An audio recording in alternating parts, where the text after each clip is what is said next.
filled it in. No time for the doubt, they counted me out, I'm getting it in, yeah. No time for no loss, I'm paying the cost, I'm in it to win, yeah. Diffuse, mine, it can't be diffused. If you ain't thinking the same, then we playing by different rules. You can't see the vision, we living at different views. Until we complete the mission, keep getting up, never snooze. I walked a mile in my shoes, had the mind of a fool, chasing diamonds and jewels. Trust me, I was confused. Started minding my business and used my mind as a tool. Ended up finding my purpose and found the time to get to it. They told me I couldn't do it, they told me I couldn't make it. They sold it, could never break it. That's sadly mistaken. I need a piece of the pie, I want it so bad I can taste it. They told me like told me, keep on running, toes they gon' take them. Used to lose, built to win, applied myself, I filled it in. No time for the doubt, they counted me out, I'm getting it in, yeah. No time for no loss, I pay for the cost, I'm winning to win, yeah. Refuse to lose, I'm built to win. What's up, everybody? Welcome back to another episode of BWT. I'm your host, Teddy, and today we got a good one in store for you. We're going to be recapping the Yankees and Tigers series. That's why I got my guy Carl here with me. Carl, how we doing? The Tigers are coming. The Tigers are coming. It's good, man. I'm doing good, feeling good. We ain't have a game today. Ready to talk about this series. Yep. Yankees had the day off as well. Going into a big series, but can't go into that one without talking about this one. Before we get into that, I want to make sure that you guys are showing the rest of the shows on the Refuse to Lose network some love. We got CTC, Carl Talking College. Carl, give them a quick rundown of your show. All right, so I've gone over 3 different conferences so far. Tomorrow will be the SEC. I've gone over the ACC, went over the entire conference, records, who I think will be the ACC champion, who I think will be ACC Player of the Year, the standings of the ACC, done the Big Ten, same thing, and the Big 12. Teddy, USC Trojans now in the Big Ten. Not so high on them, but hey, I've been wrong plenty of times, so hopefully I'm wrong a little bit there. I don't want to be too wrong, but a little wrong I ain't mad at. But yeah, man, we do previews of the season, previews before games, recaps of games, college basketball as well. I don't preview college basketball seasons because that's too many teams and too many games. 30-something games with 300-something schools. I'm not doing that. I'm sorry. You just gonna hop into college basketball when it comes on. But yeah, college basketball, college football through CTC. Yeah, and then we got FFC, Fantasy Football with Coach Coombs. Gives you everything you need to know fantasy football related. He's the guy you want to listen to. I know I'm going to have a one-on-one with him this year because last year he rated my team an F, I believe, and I can't have that again this year. We got Dave's Doghouse, gives you the lowlights and the highlights of the week. He goes live once a week. He just put out an episode which I was a guest on, and it was – make sure you get your popcorn ready because it was a long episode. Then we got RBO, Real Ballers Only with Vaughn. NBA show, covers everything in the NBA. He just had an episode with 2 guests talking about the Dream Team, Redeem Team, and I guess we call them the Avengers. So make sure you tune into that. We have Kings Talk with Joe Jordan, Sacramento Kings fan. Gives you everything you need to know about the Sacramento Kings. And we got a new show, Unfazed. It's going to be a debate show between AJ and Joe. Really looking forward to that one. And, of course, the main show, Refuse to Lose with Joe, Tomo, and Dave. And last but not least, can't forget about In the Red Corner with Tomo, Ricky, and Ty. Boxing show. Gives you everything you need to know in the boxing world. And no, they do not cover amateur fights. So for those thinking they're going to cover Jake Paul versus Mike Tyson, don't tune into them because you won't find that on their show. We don't curse out too well, but Tom might curse you out. Oh, man. All right. Getting into game 1 of this series, we had Cole versus Brisky. Game one. In the top of the first, Alex Verdugo hit a sac fly to get the scoring started, 1-0. Oswaldo Peraza comes back, hits a solo home run to make it 2-0 in the top of the fifth, and then in the top of the eighth, Aaron Judge hits a solo home run, make it 3-0, which ended up being the final score. Yankees win in shutout fashion. I talk trash in the chat. And how'd you feel about this game? Well, it sucks to get shut out. So you know how I felt about that. Remember in the chat, I was like, man, all right, it's the bottom of the ninth. Just don't get shut out. And you're like, you're gonna get shut out and you're gonna like it. And we proceeded. He ain't strike out the side, but it was 3 up, 3 down. Like it was over. We got shut out. It sucked. Now I do want to bring up a moment. I think it was bottom of the seventh when I think it was Volpe who made that error, who just flat out didn't make a play on that fly ball by third base. That and was brutal. It was 2-0 at the time. Yeah. It was bottom of seven. It was 2-0. I want to say it was Young that got the third, or maybe Jake Rogers. I can't remember who got the third. And I was like, oh, we got to capitalize here. We have to score here. We have to tie it up. And we proceeded not to score. Obviously, with the score being 3-0. And then Aaron Judge, top of the eighth, right after that, bombed one. And I knew it was over after that. I was like, yeah, it's over. That was our moment. We didn't capitalize. We didn't take advantage. And we lost 3-0. It sucks. Now, for Bo Brisky, and he gave up one, which is fine. He's not a starter. He's a bullpen guy. Later, you don't like that name later. Well, I'm not, but you will. But he's not a starter, like I said. He's a bullpen guy. But shout out to Herter. Oh, yeah. Brant Herter. Mm-hmm. Shout out to him. He went, I got some numbers right here. He went 78 pitches, 6 innings. He gave up 4 hits, 2 earned runs. But as a relief guy pitching 6 innings, I've never seen it. I've never seen a relief guy pitch 6 innings. That's normally starter level pitching. And he actually, in my opinion, he pitched well. So shout out to him. Hopefully he gets more action. Mm-hmm. But yeah, it sucked getting shut out. But I got one.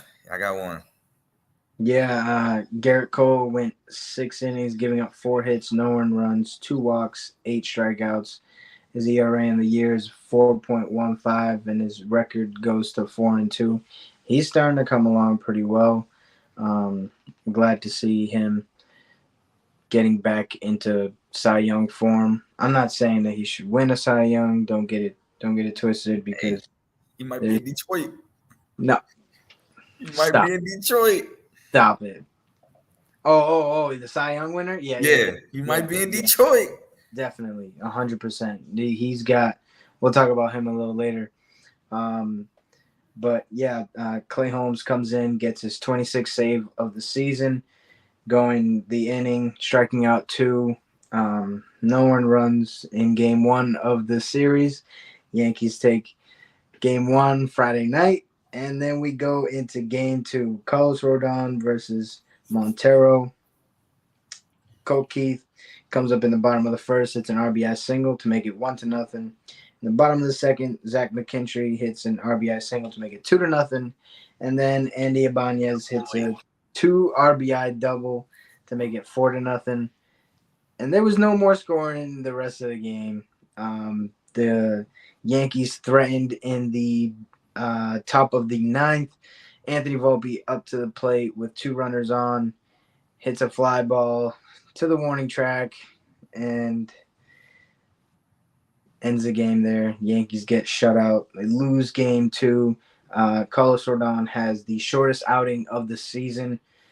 He goes 3 1/3, giving up 7 hits, 4 earned runs, 1 walk, 5 strikeouts, 4.34 ERA on the year. Record goes to 13-8, and it's also his first loss since the All-Star break. So it was really bad to see him go out there and perform the way that he did, because since the All-Star break, he has been extremely dominant, going long into games, letting the bullpen just rest those days. But it just was not his day, and he resulted back to getting hit around the ballpark in the gap. I had a feeling Andy Ibanez was going to hit something, because he hits lefties extremely well. If you ever need something to add to your parlay, if there's a lefty going up against the Tigers, put Andy Ibanez for a hit, because it's like 99% 99.5% gonna hit. But yeah, man, how do you feel about this game? Yeah, you said it was bad that Carlos Rodon performed the way he did. That's bad for you. It wasn't bad for me. But nah, in all seriousness, man, Andy Abayez is my guy, and I honestly feel like the Tigers do be playing with him. I don't understand why they don't play him as much as they do. I think he's only played in maybe 70 games, and I might be stretching it. But it just seems like when you need something, Andy's there. He's clutch. He's a good hitter. He's hitting 265 on the year, which is pretty decent. It's not great, but it's decent.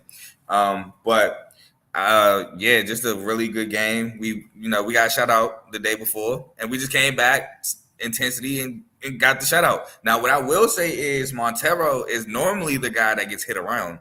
For him to go 5 and give up no runs was a surprise to me, especially with the Yankees offense. I was definitely surprised about that. Because if you look, I think the last game before that, he gave up, I got the numbers right here. He gave up 4 against the Giants. He gave up 1 against the Mariners, and he gave up 4 against the Royals. So, like I said, he's been getting hit around a lot. So that was a pleasant surprise to see there by Montero. So congrats to him. And then our bullpen, which was the saving grace of the Tigers last year, regressed a lot from last year to this year. But again, gave up 0. Like you said, y'all threatened top of the ninth, but we were able to get out of that. And I was happy about the game. Pretty good game overall. Obviously a good game when you shut the team out. Yeah, that's all I really got to say about game 2. Yeah. Tie up the series going into the Sunday night baseball game, which ended up being the Little League Classic played at Williamsport. And we had Tariq Skubal versus Marcus Stroman. This game, while these two guys were on the mound, was very fun to watch. Umpire had a very tight zone. There were a couple calls both ways where I'm just like, yeah. that's like, I think it was Dominguez was up, and Skubal threw a nice changeup on the outside half, and Dominguez just looked at it, and there was 2 strikes. I was like, whoa, this umpire's on something today. But yeah,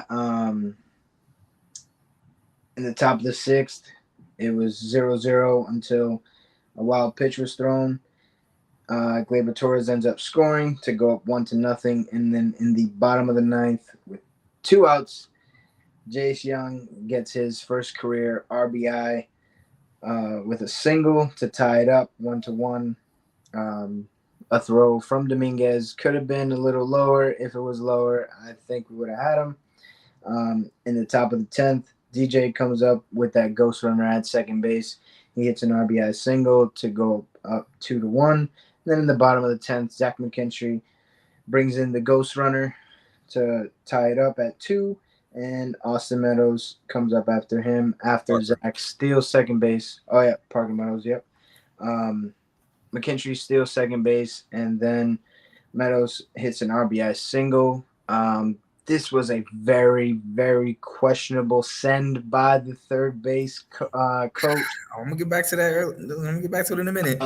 It was very questionable. McKinstry was rounding third base when Dominguez had the ball. I don't know what Dominguez was doing. I think he was in shock himself that he was even going, because it looked like he was just like gonna go throw to second base, kind of. They see a base hit, they're like, all right, we're just gonna play it cool, lob it in, whatever. No, they sent him, and the Tigers end up walking off in front of the Little Leaguers.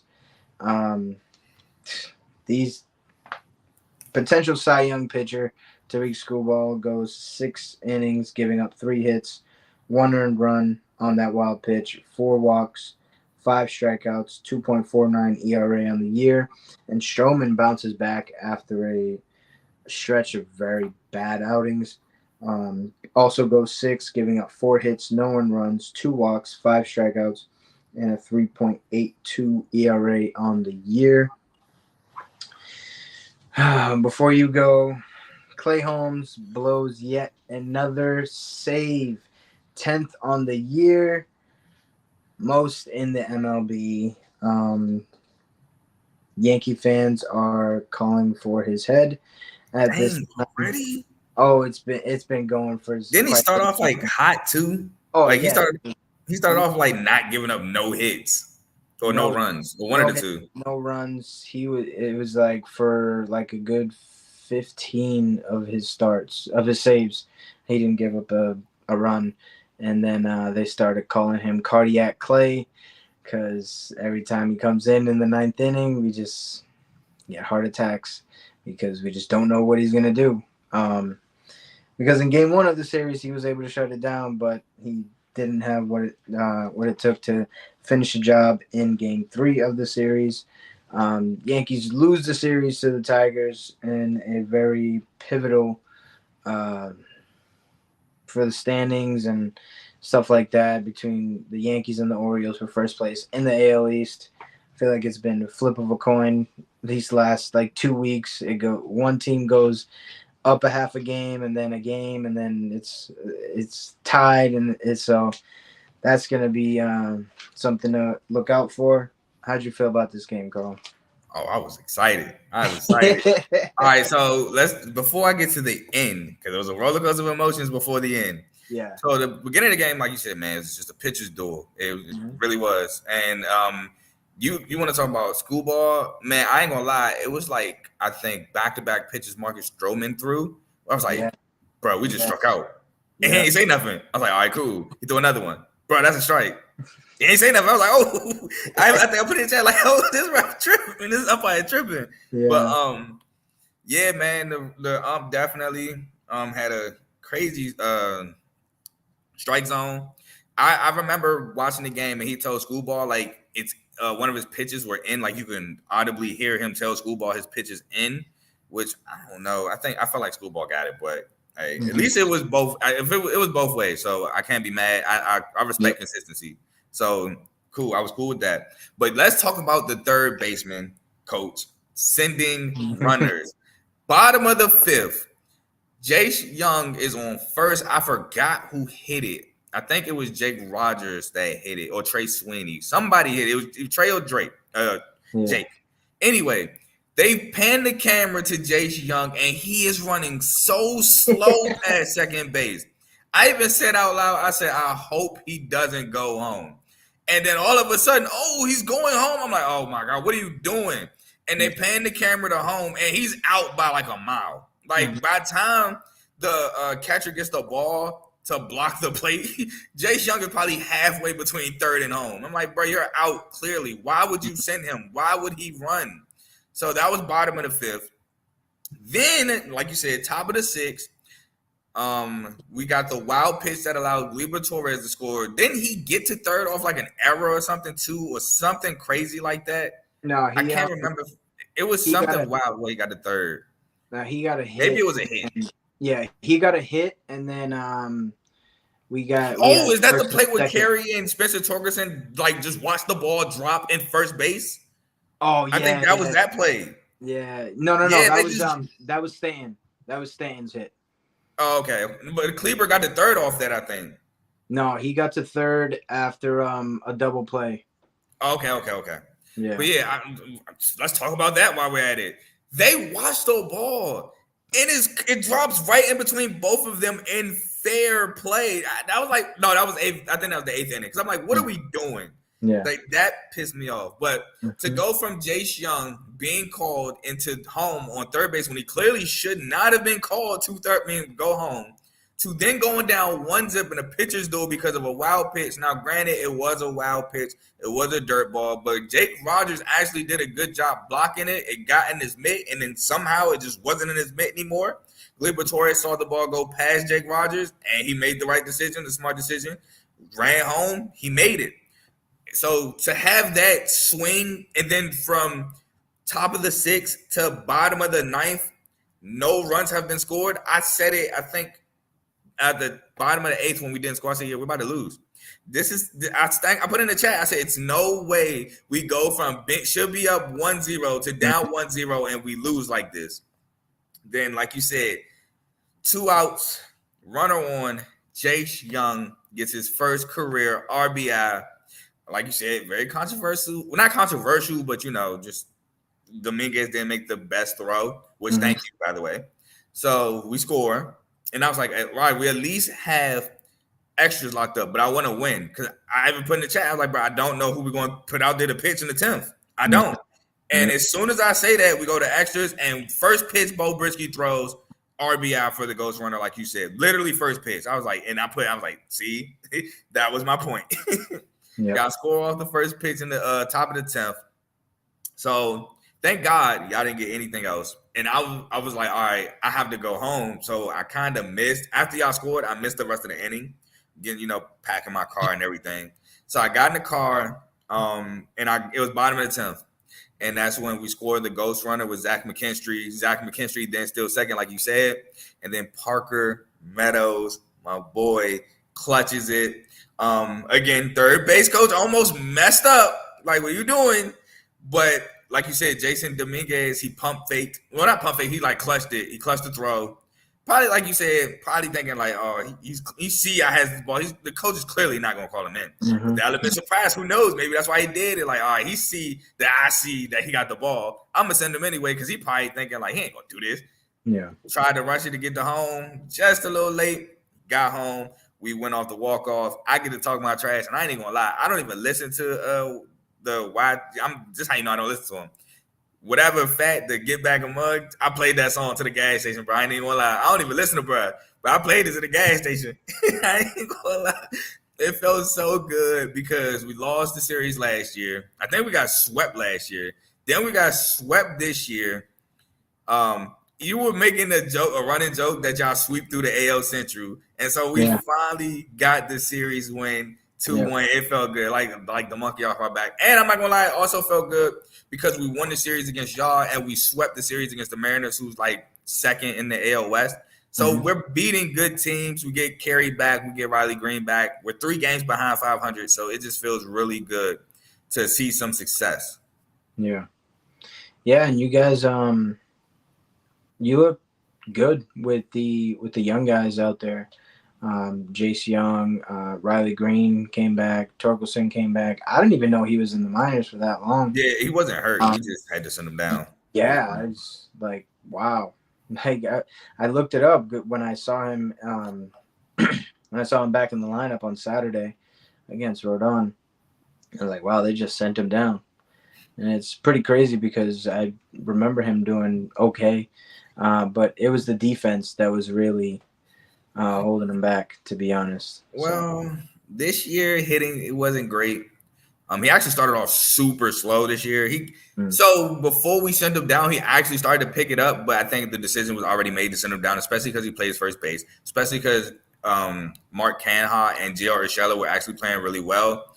So they were like, let's just use this time to send him to the minors, kind of like what they did in Baltimore with Jackson Holiday. Use this time, send him down, let him get better, work on some things. We got old guys. We got vets in his place that's playing well. He'll develop. Then we lost Canha to the Giants off the trade. Then we DFA Gio Urshela, with respect to the Tigers for granting him that. Now they felt like Spencer Torkelson can come back, and I think he played pretty well since he's been back. Well, 2 games he's been back. Yeah, definitely. I like the direction you guys are heading in with the youth movement. But, I mean, we, as the Yankees, we should have won this game. You definitely should have. You should have won this game, and it was right there for us. I feel like we should have went to somebody else in the 9th. But, I mean, that's Clay. We got to have faith in him for now because come playoff time, we're going to need him to pitch in crucial situations, right? And if you can't pitch in front of 12-year-old kids, then you can't pitch in front of thousands of fans just calling for you to mess it up, right? So I feel like it was Aaron Boone just trying to get his confidence back. Having 2 saves in a series against a team is usually pretty good for your closer, confidence-wise. But, I mean, we really haven't been using him that much because the Yankees have been either blowing teams out or it just doesn't come into a save situation, right? We're up by maybe 4 or 5 runs, and or we're losing at the time, and we really don't need him. Before Friday, I believe he didn't pitch for like a week and a half. So yeah, I mean we gotta start getting him back into the rhythm of things because we're definitely gonna need him in the playoffs. I got a couple guys coming back like Ian Hamilton and That's his name. I could not think of. I was about to ask you if you didn't bring it up. I could not think of Bird's yeah, name. yeah, I yeah. knew his last name. I couldn't think of his first name. Yep, yeah, he's nice. He's on the IL right now. Um, we got Clark Schmidt coming back, so that could potentially, I don't know. I forget who did it on MLB Network, but they brought up putting Luis Hill into the bullpen, bringing Clark Schmidt back into the starting Oh, rotation, and then just to have that swing and miss stuff, because Clay I thought doesn't he have. was doing, I thought he Yeah. was doing good as a starter, though. In my Oh opinion, yeah, 100%, 100%. He is. But if you can have a guy that comes out and throws the way that he does for an inning, and his arm is good enough to where you can use him 3 straight days. Like I said, closers they usually go 2 straight days, and they got to be shut down for like 3 or like 4 days. So I mean, it's it's up in the air what the Yankees are gonna do. It's clear to me that they did not go out in the trade deadline and solve this problem. I mean, we got Mark Leiter Jr. He's pretty good. He's pitched a lot for us since the deadline. I believe it's been like 10 appearances since the trade deadline. One of the guys that we went out and got, we already DFA'd. De Los Santos, De Los Santos, he's already gone. So, like, that doesn't help us at all. Um, so I mean, we gotta figure it out. We have to find a way to just get those last 3 outs at the end of the game. Yeah. could have got Greg Soto. No, no, I'm good. I'm good on that guy. If if a Tiger doesn't want him, the Yankees don't want him. I'll But tell I you. was so happy we traded him. I remember he made the All-Star game, and I was so confused until you told me the rules of the All-Star game. Bro, I was so confused. Yeah. Yeah. Yeah, man. But Can yeah, I do one more thing real quick? of I course. feel bad. I have to shout this guy out because he was the beginning of the season. I kind of killed him. He did not look so great. Shout out Colt Keith, man. Mm. Colt Keith has turned the season around. He's actually been doing really well of late. And Colt Keith was clutch in getting that double in the bottom of the ninth that led to Jay Young sending them in on the RBI single. Colt Keith has been nothing short of spectacular of late. Also, I have to say this to defend Clay Holmes just a little bit. He struck out all three in the bottom of the ninth. He struck out Carey. He struck out Spence. It's just Jace got him now. Is it because Jace was new? He didn't really know the matchup like that? Possibly. But then right after Jace, he struck out. Struck out Sweeney. Yep. So I mean, yeah, he gave up the one run, but he struck out all three. So there's a little positive in that. Yeah, against Young, I didn't like the pitch sequence that he went with. Like, he's a guy with that heavy sinker, and he threw him a four-seam fastball, which ended up going into left field for the base hit. So you got to go with your stuff at the end of the day. He's got tremendous movement on that pitch, and if he's locating it, he's practically unhittable. But he hasn't been lately. It's probably a mechanical error. Maybe it's in here. I don't know what it is with him, but we're gonna continue to ride with him because that's all we got. Yeah, I might be honest at this point. Yeah. It's too late in the game. It's too late in the game. Yeah, man. But yeah, that's the series between the Yankees and the Tigers. Carl, you got any last words before we head out? Shout out my boys, man. In all seriousness, it was a great series. It really was. Pitchers duel for real in the series. Didn't get too hectic either game. Yeah, you had two shutouts, but they weren't hectic. Just this might make you happy. Astros is tied. Well, they ain't just tied up. It's tied going 4-4, going to the bottom of the ninth. Astros and Red Sox. So I know that might make you a little happy. So I just thought I'd throw that in there. But appreciate you for having me on the show as always. Hopefully my Tigers can make a push for the wild card. We're 8.5 games back, but we've been looking good of late. Things happen. The D-backs went on a crazy run, still going on a crazy run. Why not us? Yeah. That will be quite the story, I'll tell you that much. That's all we got for you guys today. Make sure you guys are tuning in tomorrow night at 8:30. I've got a special guest coming on, pro ball player, just got signed, just got drafted, and he's going to be coming on to the show. Going to be giving him a couple questions he'll be answering. So that'll be fun. Make sure you guys tune in. Oh, my bad. One more thing.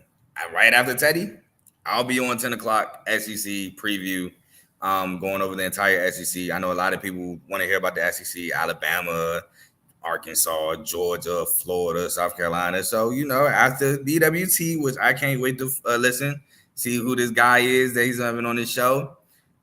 Right after that, CTC at 10 o'clock. Ish. I'll be getting killed for coming on late. So finish. All right. Appreciate you for coming on, Carl. Till next time. Peace.